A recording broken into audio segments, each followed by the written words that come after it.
Hi, hello, and welcome. This video is aimed at my fellow nerds out there who, like me, absolutely love to geek out and nerd out on eyeshadow formulas, even if it is from an amateur standpoint of view. So the first thing I'm going to say is I am not a cosmetic chemist. I do not work in the industry of creating, manufacturing, or developing formulas for cosmetics. I do have background in science, but I'm a biologist. So in terms of my background in any of this, I have zero background. So I just want to be transparent. I'm not an expert and I just collect my information from Google like everybody else. I try to be critical about it. I try to understand as much as possible as I can. But in the end of the day, I am not an expert. So the video that I'm doing today is sort of like in response to a couple of you sending me, like forwarding me a reel on Instagram from the lipstick lesbians who yesterday, or I don't know, recently posted reels where they were addressing the recent, rumors about Pat McGrath discontinuing her baked eyeshadows. So the other thing is, I'm actually not familiar with who they are. I don't follow their channel. I've heard vaguely about them a couple of times from other people, but I've never watched any videos. I have no idea who they are. Based on the reel that I was forwarded, it seems like at least one of them either works in some capacity or has worked in some capacity in manufacturing of cosmetic products. So she definitely seems to have some, relevant background in the topic, and I was more than happy to hear what she had to say because obviously there's a lot that goes on behind closed doors, behind the curtains. For me as a consumer, it's a little bit of like a magical curtain, and I guess for businesses out there, it's simply a matter of protecting their formulas, patents, trademarks, that kind of thing. So I understand that they also can't, no one can really go on into the nitty-gritty of the details because there's just a lot that is meant to not be shared publicly. But first of all, let's quickly address the rumors about Pat McGrath discontinuing her baked shades. It does seem like it was all much ado about nothing because at least the most trustworthy source that I have seen so far say that the baked shades are staying is the Pat McGrath Labs Instagram themselves. So either Pat herself or someone from her team who on several occasions has commented that the baked shades aren't going anywhere. So I think we can all sigh a small sigh of relief that for now at least they seem like everything in the older palettes will be preserved as it is, so status quo will remain. Now I also want to tell you that I take this information still with a grain of salt because in the end of the day, nobody gave an explicitly clear answer about what is going on and why this rumor was started in the first place. Because the seed of this rumor, there is something in the seed of this rumor which might be true. So maybe what they're saying is, no, we're not changing them now, but we're planning to change them in a year or two. So I want you to also take this information with a grain of salt. Everything that you see that is not explicitly stated by the brand or a representative of the brand officially, you should take with a grain of salt. Even a comment from Pat McGrath Labs on her Instagram, or at least that is how I do it. Now let's go back to analyzing what the reel from the lipstick lesbians was about. Because in their reel, they basically said, no guys, the older motherships never contained baked Gelee eyeshadows, they contained what in the industry is referred to as known as a Slurry formula. So I wanted to comment on that and I wanted to analyze a little bit what they said in their video and how I interpret all of this and a number of additional questions that I have regarding the topic. So first and foremost, I am always grateful to be educated on the topic. Like I said, Google has been my only source of information. It's really difficult to, seed out what's actual, scientific facts versus what is hearsay.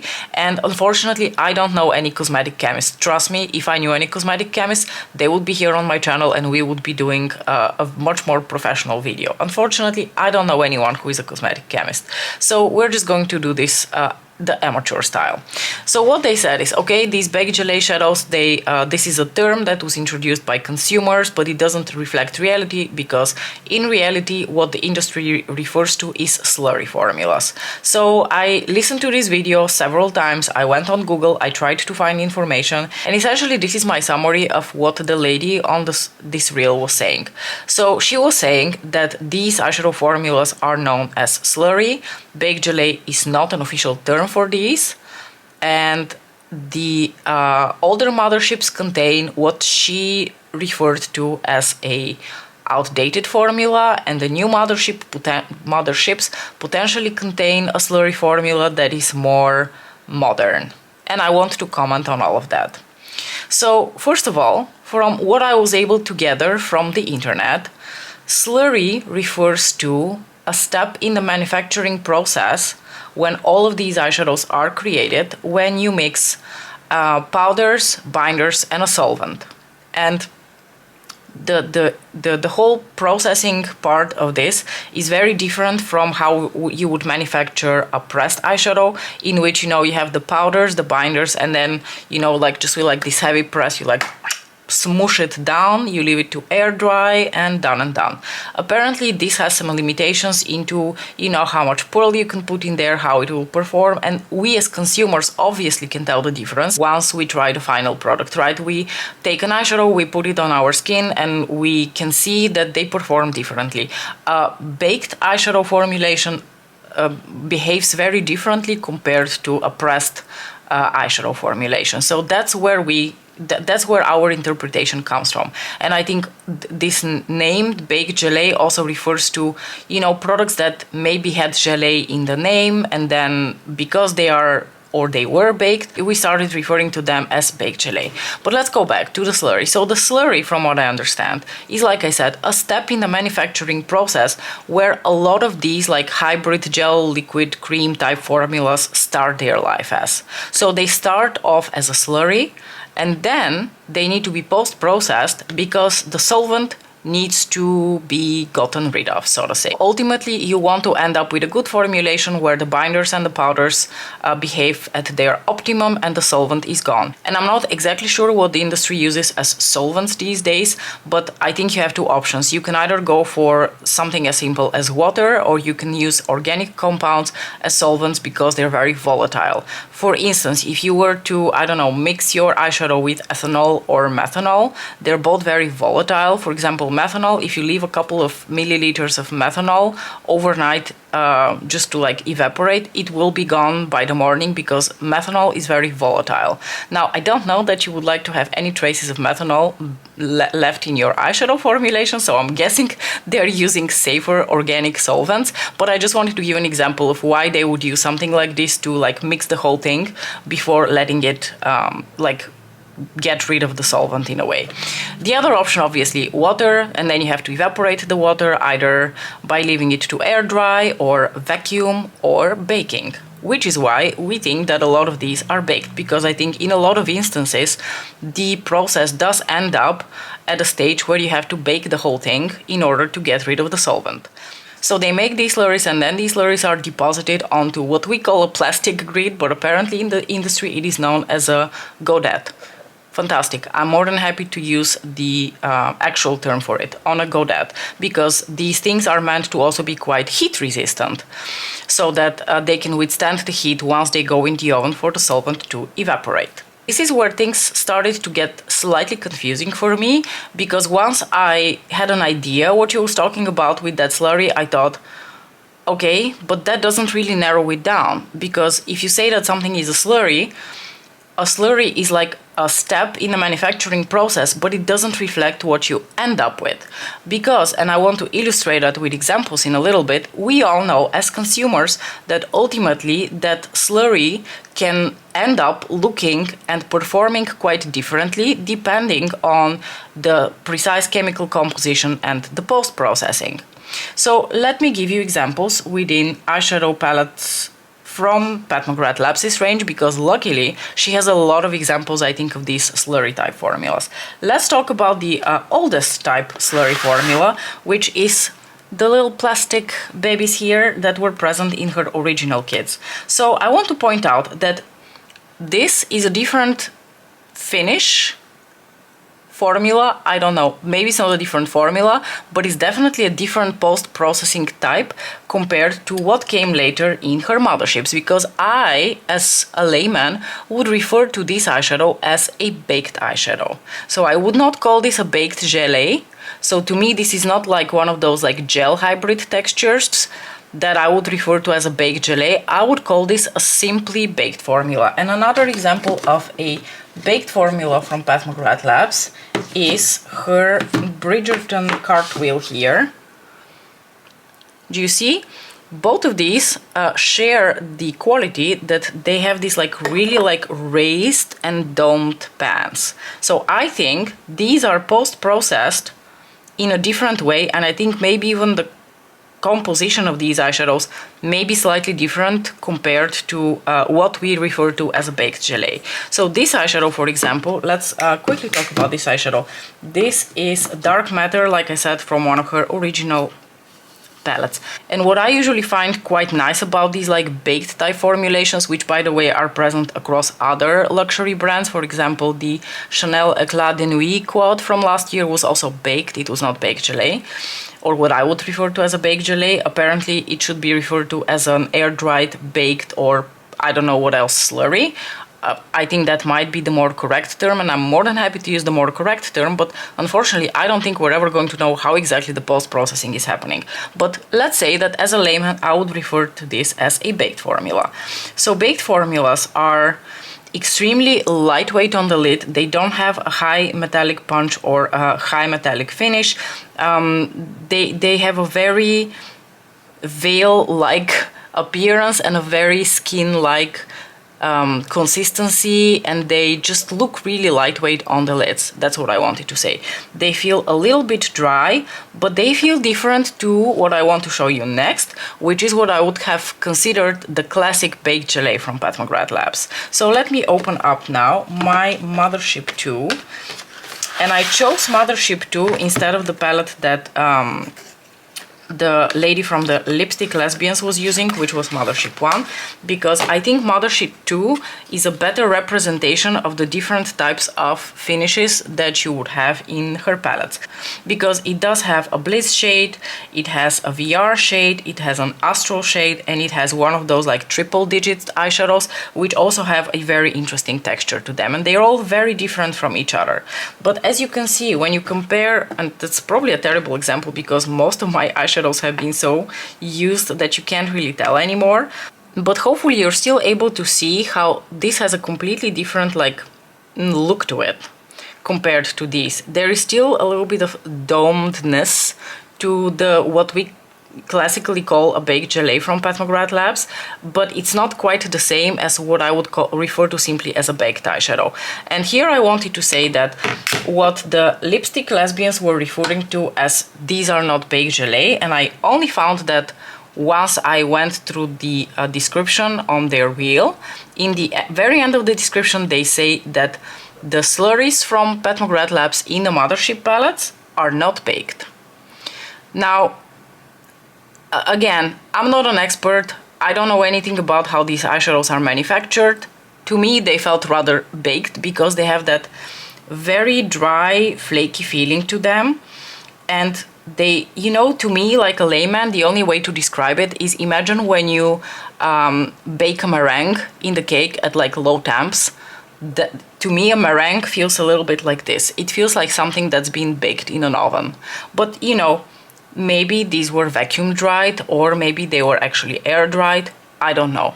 According to the Lipstick Lesbians, these are not baked, and this is why referring to them as baked gelée is wrong. Again, I can't confirm or deny this because I simply don't know.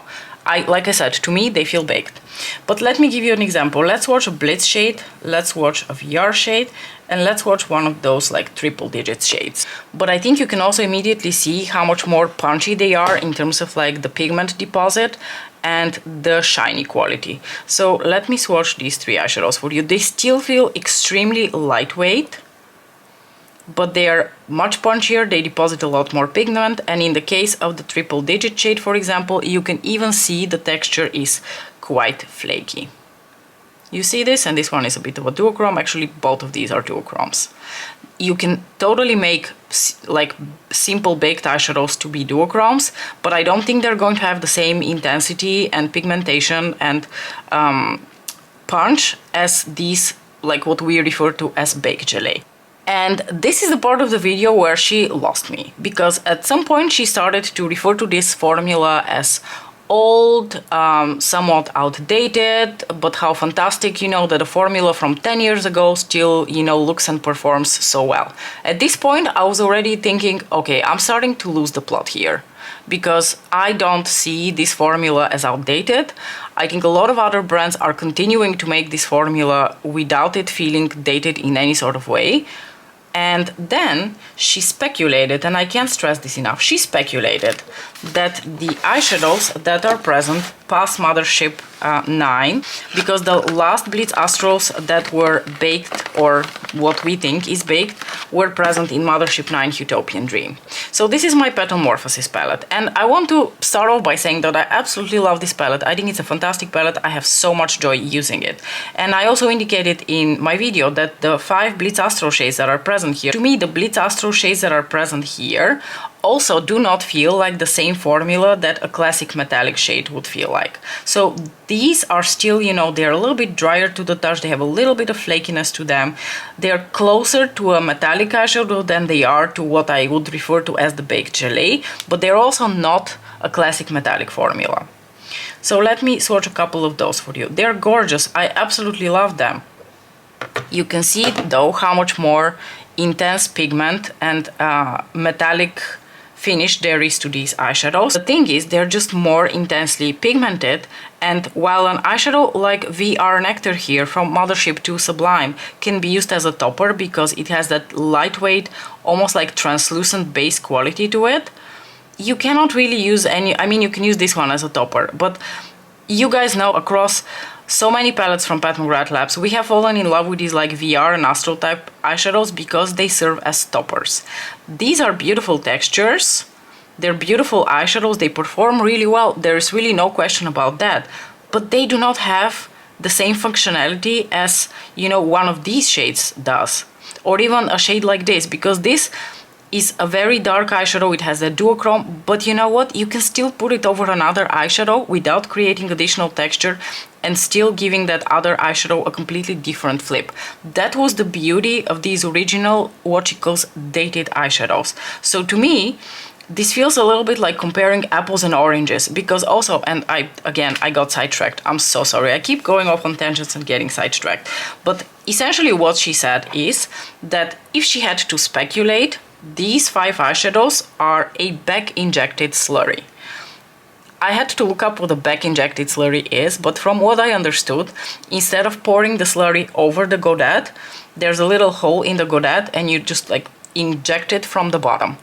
Unfortunately, she didn't go into detail as to why this would be advantageous in any sort of way, or why that would have anything to do with the texture of these eyeshadows, but she did mention that in her opinion, this could be a slurry eyeshadow. Now, I would really like to agree with her, but then I have additional questions. Like, for example, let's go back to Mothership 2. Do you see how there is no metal pan surrounding these eyeshadows? Because, of course, they were baked over that plastic grid, the godet. Whereas here, in the traditional, you know, satin metallics mattes, there is a metal pan. Now, the new palette, the Astrals, the Blitz Astrals in the new palette, they come in a metal pan. So of course, unless I scrape out this eyeshadow, and I'm not going to because I'm not going to destroy my Mothership, I will not know what's underneath here. But to me, this looks like a pan, like a metal pan. So I don't quite understand how exactly this back injection would work when there is a metal pan. Because even in her example, in her video, she showed a palette, I want to say from House Labs, where she showed an empty pan from one of those back-injected slurries, and it did have the plastic grid. It did have that godet with indeed the little like hole in it for the back injection. I get that. But how does it work then with these eyeshadows? How does that work if it's a metal pan but it's also back injected? I'd like to know that. I'd like to know the details of that because that wasn't quite clear to me. And then I wanted to bring out some additional examples of, you know, innovative formulas from Pat McGrath Labs where I've been unsure exactly what they are. I think one of the first examples of something that came in a metal pan but behaved completely differently was Lavendering from the Risque Rose Squad. So this eyeshadow over here. This eyeshadow I would have easily qualified as an astral if it didn't have a metal pan around it, because it feels very dry. It has that same like topper quality that a lot of her astral shades have in her palettes. It is an absolutely stunning eyeshadow, but it doesn't feel like a regular metallic shade. So I always wondered what this is. So now that, you know, I've learned a little bit more about this process, I would maybe venture to guess that this may also be one of those slurry type eyeshadows, and that's why it feels completely different to like these other eyeshadows, and it definitely doesn't feel like a regular metallic. Then, and this is where I want to plug in, that's why I love Pat McGrath Labs, because I do actually think that they are doing a lot of innovative things with their formulas, and they're introducing us to a lot of innovative eyeshadow formulations. Do you remember when she introduced the Quint formula? So this right here, this very creamy, highly shiny metallic formula. You know what's interesting about these eyeshadows? Now these eyeshadows also don't feel like your regular metallics, but they also don't have a metallic pan. So is it safe to assume that this Quint, what we refer to as the Quint formula because we're amateurs here, is again some sort of a slurry formula? Is it possible that this actually is a back-injected slurry? And if that's the case, how? I'm very curious how it has been post-processed, but I can tell you for a fact, this does not feel baked to me. Whereas the eyeshadows from the Mothership 2 palette, these three here, they felt baked. These do not feel baked. They're absolutely gorgeous, but they are again quite a different type of formulation, right? Very different. And this is where my whole problem with referring to all of these as a slurry comes from. Because just to give you an analogy, let's say I was baking a stew and I told you that I would be using root vegetables for that. Root vegetables is an umbrella term for what could be a carrot, a potato, a parsnip, a red beet, you know, different types of vegetables which are going to affect how your stew tastes. Like if you put a stew, like if you bake a stew that only has potatoes, that's going to taste completely differently compared to a stew that has carrots, right? They're all root vegetables, but they, you know, ultimately will result in a completely different taste in your meal. So this is my problem, right? If we are going to refer to all of these as slurry eyeshadows, then we have no idea anymore what we're talking about, because me as a consumer, I can't say, if you refer to something as a slurry eyeshadow, exactly what the end effect is going to look like on my lids. And this is excluding the Asian type slurry formulas, which are also different from these guys here. I don't unfortunately have any Asian type slurry formulas. I hope that Claudia from B.O.B. Mindset is going to comment here, because she does actually have some eyeshadow palettes which are, I think, in the classic Asian slurry formula. Also behave completely differently. I think they're just a little bit more powdery. They're also very lightweight. So maybe in terms of how they perform, they're closer to what I would call the classic baked formula.